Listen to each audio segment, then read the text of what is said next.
Now, for our program today, we are going to hear about M Cubed. It's an initiative created by Milwaukee Public Schools, Milwaukee Area Technical College, and the University of Wisconsin-Milwaukee to transform future of Milwaukee through education. And we all know and we've talked about through all the different topics of how critical education is to every aspect, whether it's commerce or civic engagement.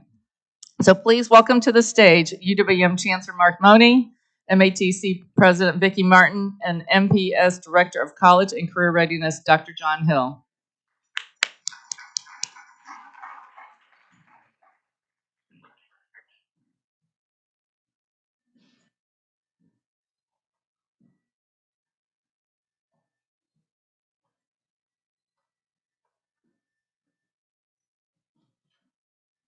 Well, good morning, everyone. I want to thank the Rotary for inviting us to share more about our initiative called M Cubed. And I'm so glad to be here with my colleagues, Dr. Mark Mone, who is the Chancellor of the University of Wisconsin-Milwaukee. And on behalf of Dr. Keith Posley, who's the Superintendent of Milwaukee Public Schools, we have Dr. John Hill here today, who is the MPS Director of College and Career Readiness. And we are just so glad to be here to share with you this morning. Because the three of us are truly committed to the transformation and the power of that transformation by us working together. It's an exponential impact that we have, and that's what Cubed is all about, which brings together our three large urban institutions. We believe we are transforming the future of Milwaukee through education. We believe we are the solution. But we want to begin by showing you a video outlining our work together.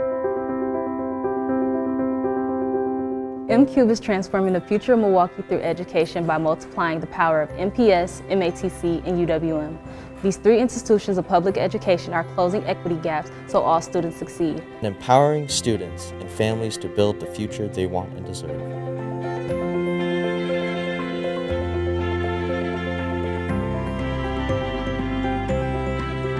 M-Cubed affected my life by giving me lifetime friends and letting me have the experiences of going to college. Once you're actually in the program, you see it's not like high school and you're able to adapt and get ready for what's to come when you do go to college. M-Cubed allowed me to prepare for college life.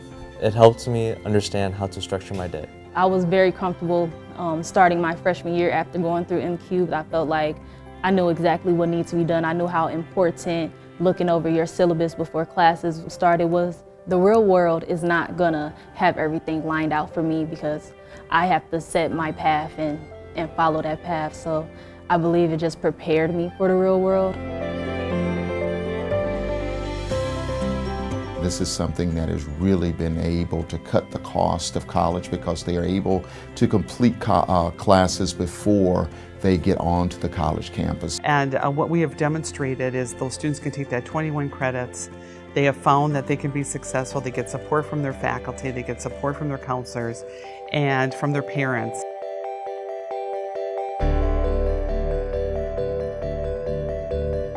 The issues that we're facing when we talk about education in our community in the K-12 and frankly K-16 system are so big that no one institution can solve them.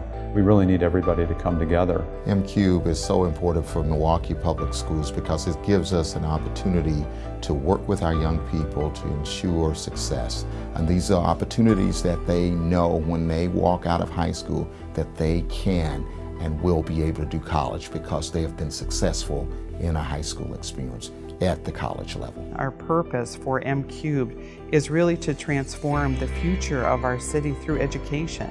The largest single source of students for us from high school, direct from high school, come from MPS, and we are the largest source of students that transfer to UW Milwaukee. There's a lot of employers who need the talent, and they need diverse talent.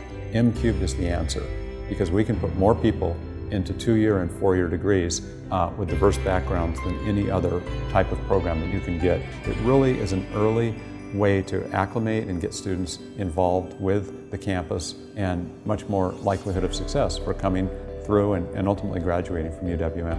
Our employers right now, they're saying we need people into the workforce right now, and if you can start in high school, just think about how much more quickly you can go.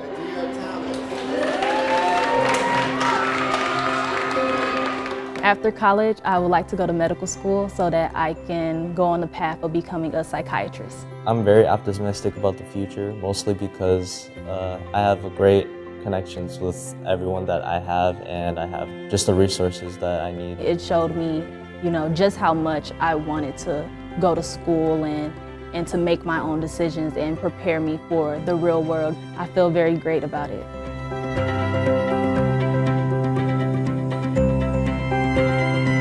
Worked out. So we'll show you a little bit more of our impact in a moment, but first a snapshot of who we are. Milwaukee's 3 public urban education institutions serve the most diverse populations in our state in terms of income, ethnicity, non-traditional populations, and veterans. And across our 3 institutions, we serve more than 100,000 students. So you can imagine the impact that we can have by working together. Our mission is to increase the retention, graduation, and career success of our students, as well as to strengthen our regional economy to build that diverse talent pipeline for our city, for our county, and for our region. And at this unique moment in time, we are committed to a student-centered approach. We work to understand our students' needs and to provide wraparound and other supports needed to help them succeed through advising, through food pantries, through mental health support and referrals, through advising, and so much more. So, how did we decide to all come together in this unique way? Well, something different happened in the summer, July of 2014. We had a turnover of leadership at all 3 institutions. And we met for breakfast. And what we realized in talking is we had the same dreams, aspirations, and vision for our students and for the future of our community and our city. And so with that, we agreed to leverage the strength that each of our institutions bring in order to really be able to be strong. We've had this conversation in our own institution. We're stronger together. And we could accomplish so much more together. And this was a critical step because in Wisconsin, there's no K through 16 statewide education office as you see in other states. Instead, there's a superintendent of public instruction for K through 12 for the state. There's the Wisconsin Technical College system, we're one of 16, and then the University of Wisconsin system. 1 year after this idea or concept was developed, when we met after breakfast, MCube was further defined by establishing goals. We said, what is it we want to accomplish together? And where can we have the greatest impact and greatest success for our students? And so by mid-2016, multiple projects were in the final planning stage or early implementation. So here's a picture of how the partnership works. Looks a little complex, but it's really not. The leaders of our 3 organizations, we are the executive sponsors, and we meet regularly.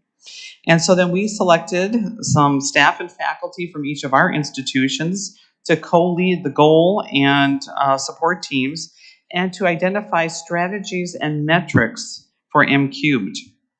We also formed an advisory board composed of business, community, philanthropic, and educational leaders from our region to ensure collaboration and partnership outside of our institutions. We wanted to make sure we got the kind of impact that we really wanted to make by having the feedback that we really needed in a timely manner. We established project management responsibility with an M-Cubed project director, UWM Vice Provost Dr. Phyllis King, who is here today. Dr. King, thank you, and a project manager. It's ultimately an all-hands-on-deck approach. And this unique approach has brought us consistent national attention. In March of 2019, we were invited to share our successes and challenges and how we solve those challenges to a convening of AASA, the School Superintendents Association, and the American Association of Community Colleges. It was interesting in that many of our partners across the nation said, well, we have partnerships like this. But what they realized is they had not formalized it, put together vision statements, mission statements, goals, and had their teams working formally with a regular review. That prompted communities from around and colleges from around other states to come and visit us to find out exactly how we were doing it. Later that same year, we won an award from the University Economic Development Association for our approach to develop talent. Earlier this year, we were invited to present to the nation's premier higher education conference, the American Council on Education. And just last fall, our work to improve financial aid, or FAFSA, completion earned us the Partner of the Year Award from the National College Attainment Network. And now to talk more about our impact and specifically what we have achieved together just in this past year, I welcome my colleague and friend, Dr. Mark Mone.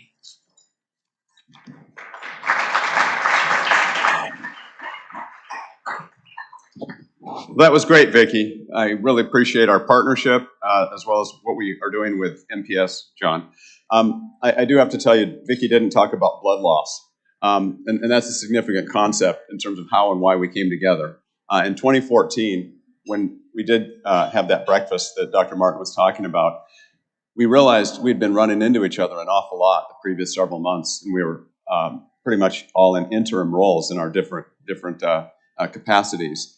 And we'd been hearing the same exact things. And we realized that if we didn't leave the boundaries of our respective institutions, if we really didn't reach out and think about education as a pipeline and think about the exponential power of us working together, we would miss huge opportunities. And so what we did is we cut our hands. We took our knives and we shook them, and we have scars to this day in terms of that blood oath that we took. And has really served a lot of dividends. Here we are almost 10 years later, and it's really neat to see. I'm going to talk about some of the accomplishments, and they include things around FAFSA. They include things around FAFSA completion, high school graduation that has increased over 10% in the last several years. Think about that for a moment in terms of achievement. But I also want to talk a little bit about the why we're doing this beyond just the example from 2014. We work with group after group in the community. We are partners not just through MCube, but we also have the Higher Education Regional Alliance. We work with all 18 two-year, four-year academic institutions across the 7-county region, 18 of us together, presidents and chancellors that meet monthly. And we have, as part of that group, a number of individuals from African American, Hispanic, Hmong, and other Southeast Asian groups. And what we know is that we have education levels that are quite disparate in this region. And we see, because of that, because of attainment that is unequal, because of the lack of equity that we have in the region, we see significant differences. So if you can look at some of the research that's been done, African American Wellbeing Index or the Hispanic Wellbeing Index, and talk to Nancy Hernandez at the Hispanic Collaborative or go through the African American Chamber. Talk to these groups in the individual lives. And what you see is an overrepresentation in occupations under $40,000 a year. Significant overrepresentation. And what that means then in terms of quality of life, home ownership, access to health care, a number of different outcomes, which result in, of course, differences in poverty levels, income, and ultimately longevity. I mean, there's a fundamental difference when we contrast 53217 with 53206, 12-year lifespan difference. Education is at the heart of this. So that really addresses the why we're doing this. And when we talk about our name, I'm so glad many of you don't talk about this as M3. It drives me crazy personally because it's M cubed in terms of the exponential power. There's a fundamental difference, and it really is that dramatic difference. Okay, so some folks that helped put some of our comments together are really worried about me right now because I'm completely off script. And bear with me, I'll jump on this. So the things that I will talk about is first pillar. How do we get ourselves to be better aligned? We have to have the education side from a curriculum and faculty perspective working better together. This slide just shows we went from 400 faculty and staff meeting, typically on Saturdays, getting together, talking about how the handoff occurs, how the curriculum is designed and developed at each of our respective institutions that allows and enables individuals to work better together, because if you know what's coming to you from an educational perspective, you know where that preparation is, it's a lot easier to pick that baton up. After we started this years ago, our faculty and staff said, why have we not been doing this before? There are artificial barriers that happen all the time. Organizations, as you know, can so easily get siloed. So here we are intentionally colliding. We're bringing people together with intent and focus on these specific outcomes. So let's move on. Next slide, please. We have also recognized, and this is what the video featured an awful lot, that if you start students, high school students in college, if you get that, whether it's dual enrollment or in our case we call it the college connections, if you start providing preliminary education around English, math, other topics early on, you can build confidence, you can save time, you can save money. And you heard some of the testimonials from students, and I have to tell you some of the most powerful experiences that we have as administrators is to hear the students' experience coming through this. A young woman who said, nobody in my family had gone to college. I didn't ever see myself being here. I didn't think I could. And then she was boasting as a senior graduating with having almost a year of college under her belt. I can do this. I can do this. That inspiration, that confidence, it's really powerful. So this is showing that we've had a 5-fold increase over the last 4 years in terms of the number of students that are achieving 21 credits while they're still in high school. But I have to also point out, it's just scratching the surface of the possibilities. We absolutely need to scale. We need to have so much more college exposure during high school. It's going to help quite a bit. Next slide, please.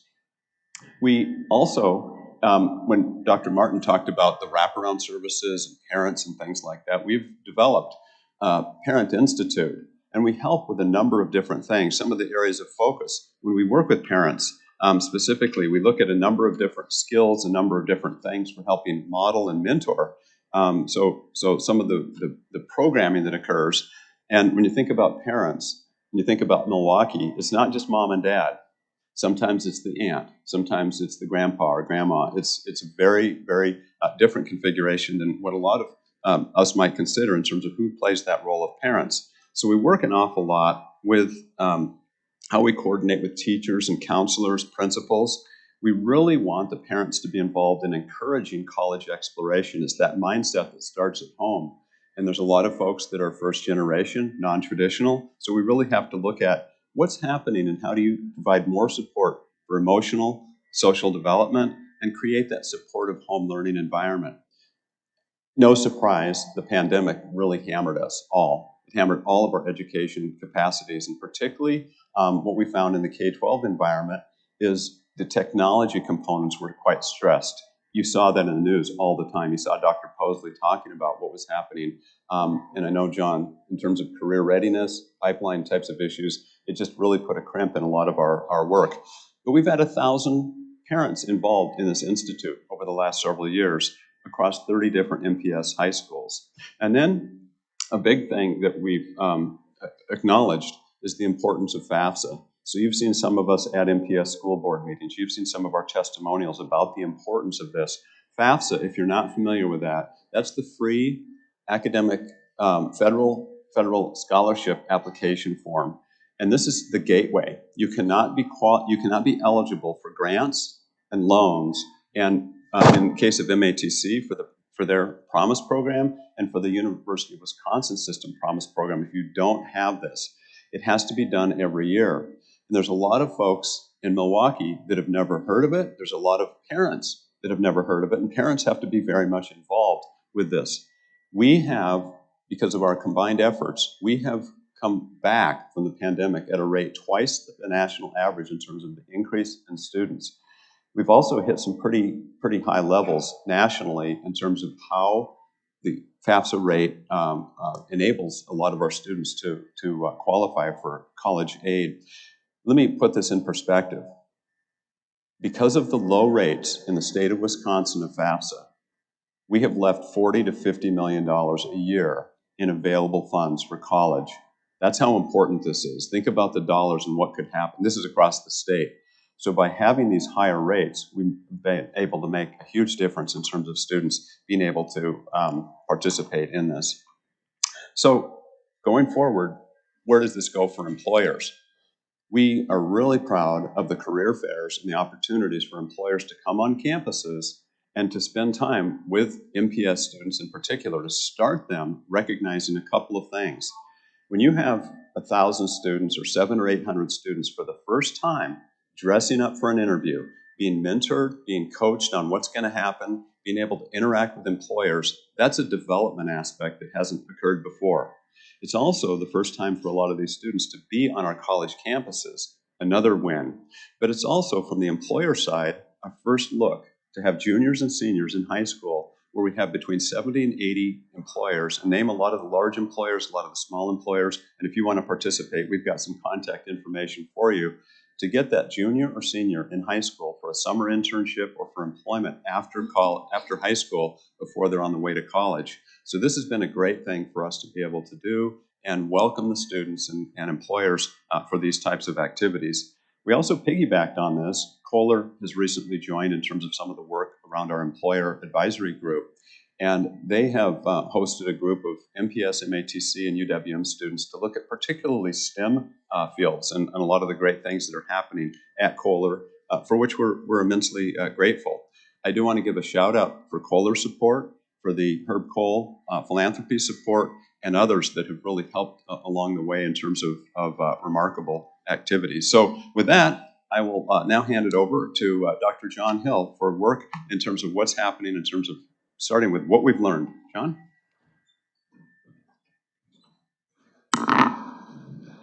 Thank you, Mark. As we've learned, too many goals can weaken focus and spread team members thin. We reorganized to create our 3 different goals and align them better with the metrics identified in our new data dashboard, which we'll share in a moment. The same is true with initiatives. We are now more focused on core initiatives that are fully funded to increase opportunities for success. And success must always be determined by student outcomes. If the students are not experiencing improved outcomes, then we are not successful. Holding frequent and regular meetings is critical. As we have worked together, we have individuals in each organization who have built relationships across our institutions. Having good relationships builds personal accountability to each other. This strengthens our ability to tackle new challenges as they arise. And as I mentioned at the top, continuous improvement. Our initial plans may not be perfect. This means collecting data on our plans and actions, reviewing the data regularly, and adjusting plans as we identify opportunities for improvement. We also learned that students truly value exposure to campuses, especially since many of them would be the first in their family to go to college. For students we're serving, advising, success, coaching, and consistent communications can help reduce the summer slide and gel students and get them used to higher education environment. This year, we launched an in-depth data dashboard. This detailed dashboard, which is available on our website, helps our teams identify where improvement is needed so we develop the steps to increase success. It focuses on meaningful metrics that our efforts and 3 goals can impact. One example is immediate enrollment into college after high school graduation. We know other K-12 organizations may track things like college acceptance. With M-Cubed, we are using National Clearinghouse data to actually track how many students from MPS start classes at a college or university in the fall. This rate declined nationwide during COVID-19, and the same has been true in Milwaukee. So how can we reverse this? We know our College Connection students are going into college at a higher rate than the national average. So continuing to grow this work is one component. Continuing to grow FAFSA completion also will be key. And our new Smart Start effort, where we are reaching down to our seniors and bringing advisors the second semester of their senior year with them through the start of college, is another opportunity to increase success for our students. As we move forward, we are continuing to expand what have been the most impactful efforts, including a number of the items we just mentioned and those you have heard about today. And we are looking at some new efforts as well. First, a business council to build upon what we have done with our advisory board and to ensure our efforts are meeting local workforce needs. We are also exploring streamlining the admissions process for MPS students into MATC and UWM. We are launching a 2-year pilot to train MATC and UWM students as writing coaches for MPS students. And both MATC and UWM have new scholarships that truly can be groundbreaking for our MPS students. MATC's new Chakota Scholarship Program is a full ride scholarship for eligible students from lower income households covering tuition, books, supplies, housing, childcare, and transportation for students to earn a short-term credential. The free tuition MATC Promise program also continues. And UWM led the way within the University of Wisconsin system institutions in launching Wisconsin's Tuition Promise, covering all tuition and fees for students whose family earned less than $62,000 a year. We're also very grateful for the Rotary Scholarship students now at our higher ed partners. We have 1 at MATC and 6 at UWM. Thank you to all of you for what you do to support the Rotary Scholarship in any way. Before we leave you, we want to share a rather amazing success story. One of our College Connections dual enrollment students, I'm Unique Triplet, graduated with her practical nursing diploma from MATC before she graduated from high school. Welcome to Positively Milwaukee. Finishing a nursing degree is a huge accomplishment. A young lady in Milwaukee did just that, and she's not even old enough to vote. Elaine Rojas Castillo spoke to her about her incredible drive for success. Putting on a cap and gown and walking the stage for graduation is a huge celebration for any student. But for I'm Unique Triplet, this moment was even more special. She was pinned as a licensed practical nurse, and she's only 17. It still feels unreal. I'm Unique is part of the first wave of students in the M Cubed program. It's a partnership between MATC, Milwaukee Public Schools, and UW Milwaukee. And it's definitely more than I'm Unique planned to take on. I actually went into my high school my freshman year thinking, oh yeah, I'm not going to be able to maintain a GPA above a 3.0. James Sokolowski with MPS helped guide I'm Unique through the program. We're trying to work together to build pipelines for students so that they really see the connection of what they're doing in high school, how it can connect to college, and then their future careers. Essentially, teachers want students to see a clearer connection between their educations and their futures. I'm Unique said that connection helped motivate her to do better in school. I started actually working towards something, working towards a career. Now, she has a huge head start in life.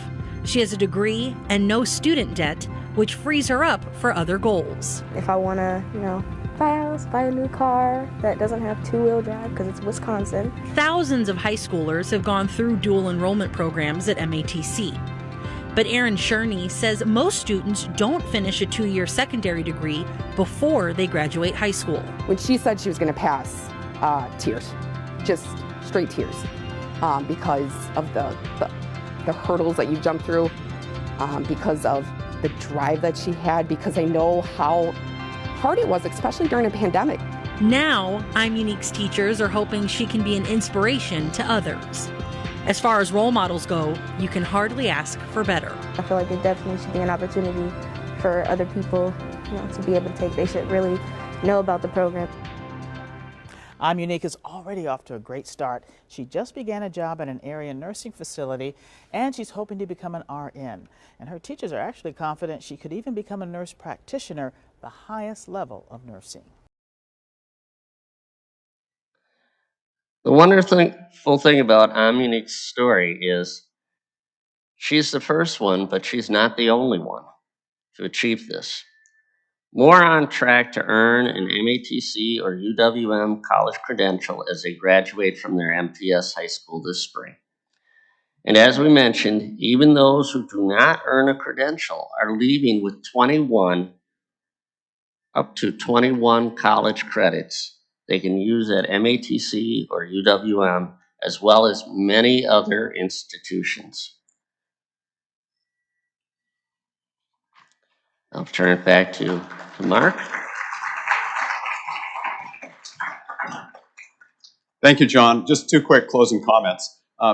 First, to build on this type of success, we are so thrilled to have been the recipients, MATC and UWM, of the Frederick Hospital and Frederick Trust gift of $12 million for scholarships for healthcare students. And if you think about that, this enables us to have programs that we're actually starting next year that are automatic admission for us, but working with MATC to have programs that are automatically admitted to UWM through MATC programs. So if students want to have any healthcare major, and as you can imagine, there's dozens of different healthcare majors across our areas, but from Milwaukee area, so it's a really generous gift. But my point is, scholarships continue and people recognize the power of us working together. The Rotary support is really powerful, and so if you're looking for ways to help continue to contribute to those scholarships, that makes a difference. At UWM, the unmet financial need is $2,500 greater than the average across the UW system. That tells you about the student profile that we serve as the most diverse campus in the four-year realm at UW system. Likewise, at MATC, the most diverse technical college out of 16 across the state, and MPS, of course, the most diverse K-12 system in the state of Wisconsin. So that's really what you're helping support. So that's point number one. Thank you for your scholarships. Continue supporting that, and that's going to make a big difference for our students. Point number two, from the employer side of things, we have been developing, in addition to our existing advisory board, and we have Jackie Hurd-Barber, who's here from our advisory board. Thank you, Jackie, for everything you do. We've also been adding to that through a lot of the supplemental work from the employer side. So Brian Melka from Kohler is a group president there. He's helping lead this group, but we've got a number of employers at the table. We're looking for co-ops, internships, other things that really bring knowledge for our students and also for our faculty and staff in terms of curriculum development. And we do have a flyer. And Jonathan, where's that flyer going to be? It's at the back table. There's a flyer. If you're looking for contact information, how to make sure that we have concrete, good connections. So with that, we're done, and we really appreciate this opportunity to share with you M-Cubed as an update and the progress that we've got underway. Thank you.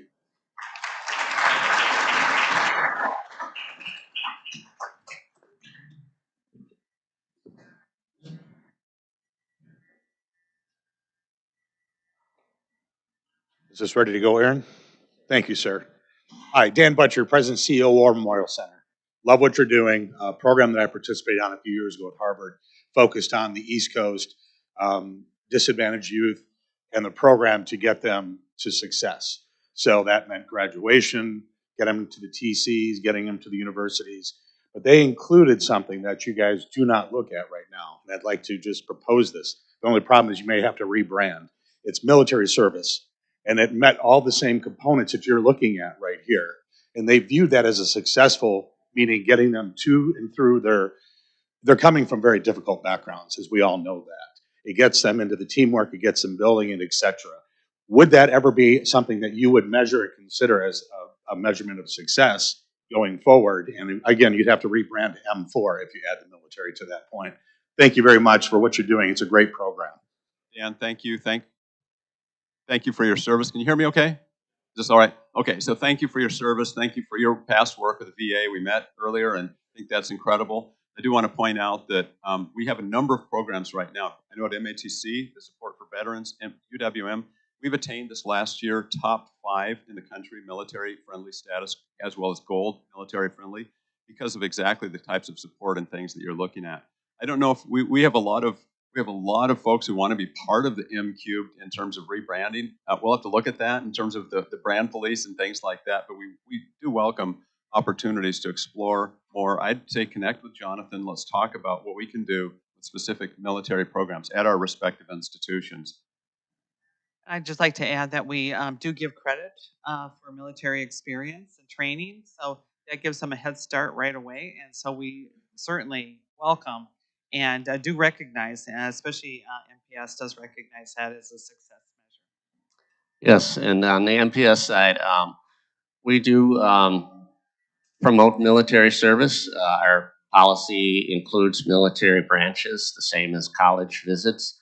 So it's all inclusive.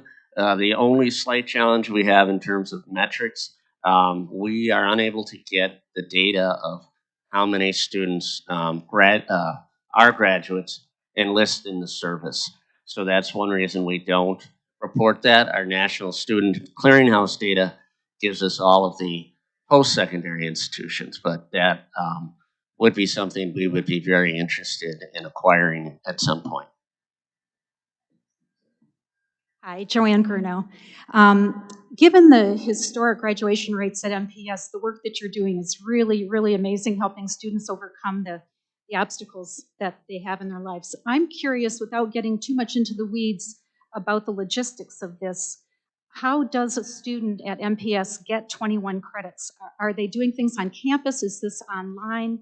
And how do you overcome obstacles like transportation and that kind of thing?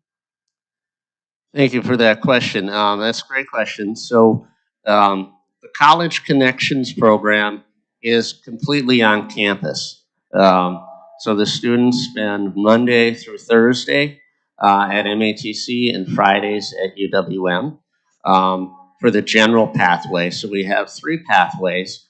One is what we call the general pathway, and that is providing students with the core general ed required courses for a four-year degree, and that's our largest pathway.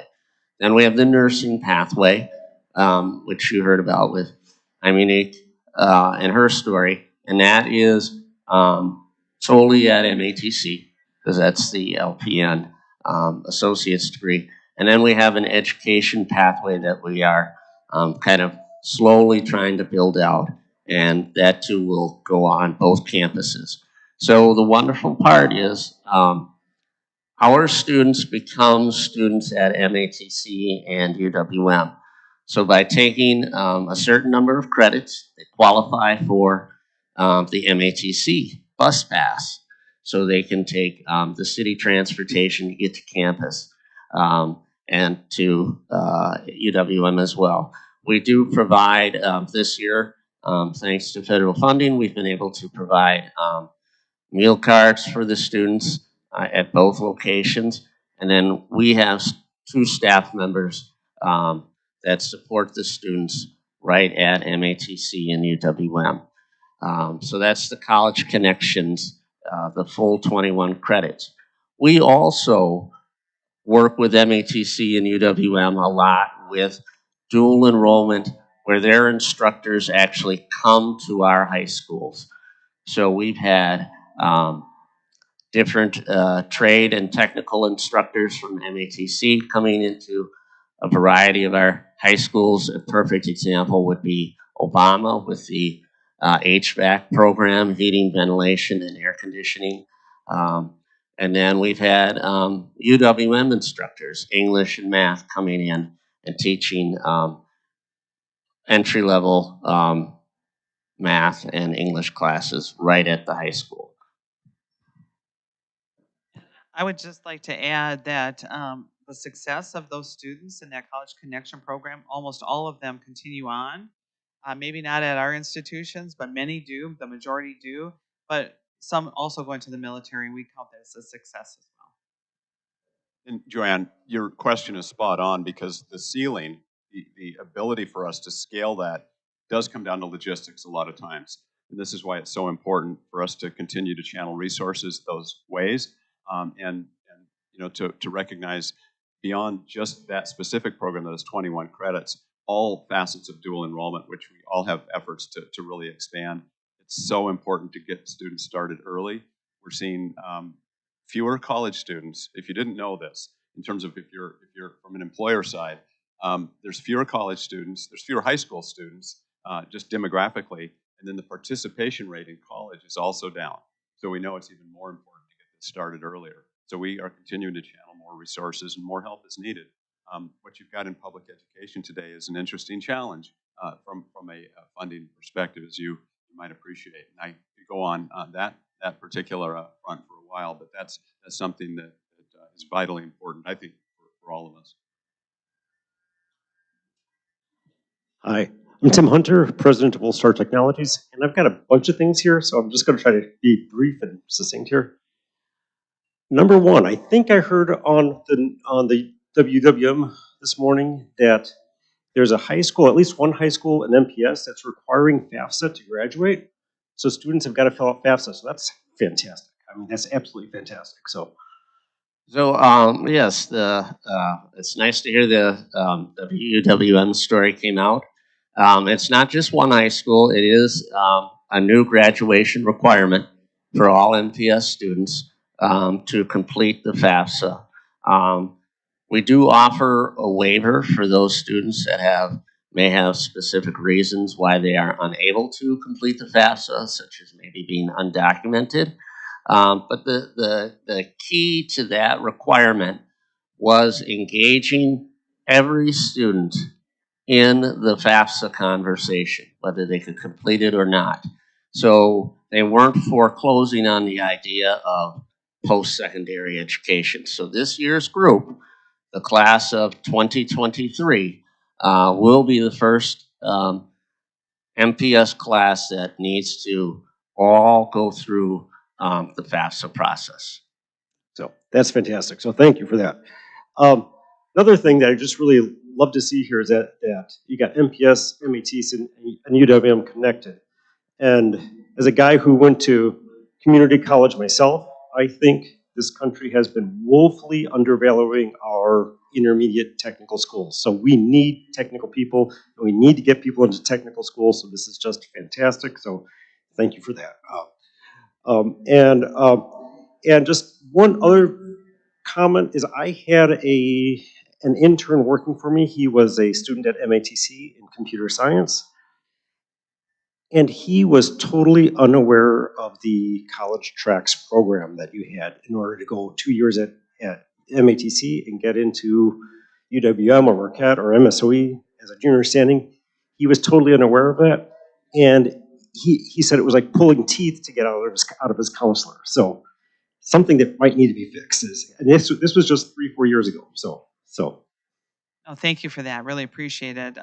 That's one thing that we really are working on, is to have our students understand the pathways and the lifelong learning that's available to them. So thank you so much for sharing that. Good morning. I'm Joan Johnson, Library Director of Milwaukee Public Library. Nice to see you all. Great program. Really appreciate our partnership that we have with MPS right now with the virtual card program for every student. And I was curious about how you are identifying these students that would be the most likely to succeed in this College Connections program. We at the library have a lot of youth programming, a lot focused on teens. And so we have some extraordinary teens working in the library as advisory board members for the library and as teen interns and as facilitators in our makerspaces. And some of those students are probably great candidates for M-Cubed. And so just wondering if there are ways that the library can be helpful in identifying these students that would be great candidates for M-Cubed. Well, I thank you too to the public libraries. Always a big fan of the libraries, and I don't say that just because my sister's a librarian.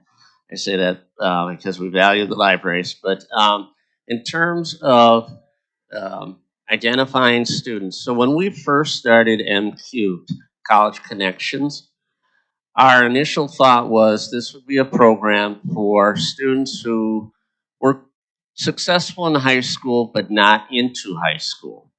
So I think if you all think back to your own experience at high school, there were students that really, they were doing everything at high school. They were in sports, they were in plays, clubs, all of that. And then there were students that high school just wasn't their thing. So that was our initial target audience. And so when we first started, we looked at ACT scores and we looked at GPAs and we met with representatives from UWM and MATC, and we kind of used that. We said, oh, they need a 2.75, a certain ACT score, and then the pandemic changed a lot of that because out went ACT, and in kind of came the GPA. And what we have really, as part of our continuous improvement cycle, have said is we're going to make this as accessible to all students as possible. So we will look not only at their cumulative GPA, we might look at their first semester of junior year GPA. Maybe they had a rough freshman year, maybe they had a tough sophomore year, but we see improvement.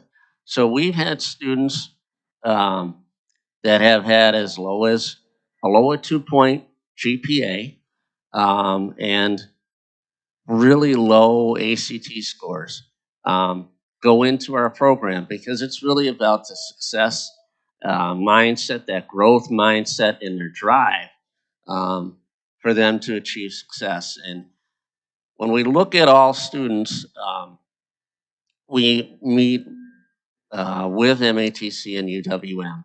And we've actually had people from MATC and UWM go meet with potential students. They'll have them read an article, do a writing assessment right there, and kind of give feedback to us. Because the idea that we really strive for is to be as inclusive as possible. So ways that all of you can help is to encourage any student you know to go see their school counselor, particularly in January, because that's when we will start our recruiting efforts to get students into the college connections.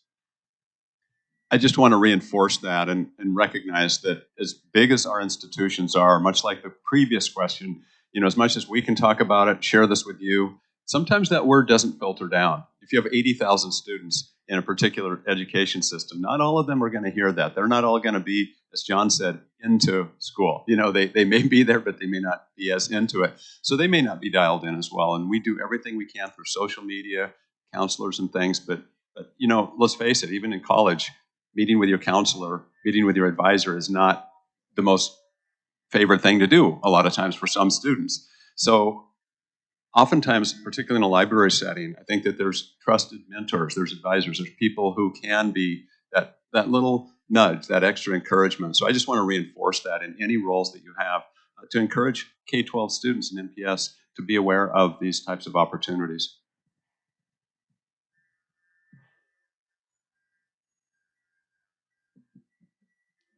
Good morning, Brent F. Wasson, Milwaukee Small Business Coach. Thank you for the commitment to integrate the school flow. I think one of the challenges we hear a lot is if high school students aren't college ready, then there's, you know, you spend time getting college prep work before you can actually do college. So I love the integration there. I think maybe my question, challenge, suggestion, I'm not sure where it fits, is what is the faculty role, particularly at MPS, in terms of creating awareness? Because I agree there's a lot of outside communication, but if the process, I'm getting the impression the process kind of doesn't start till junior year to do the application process.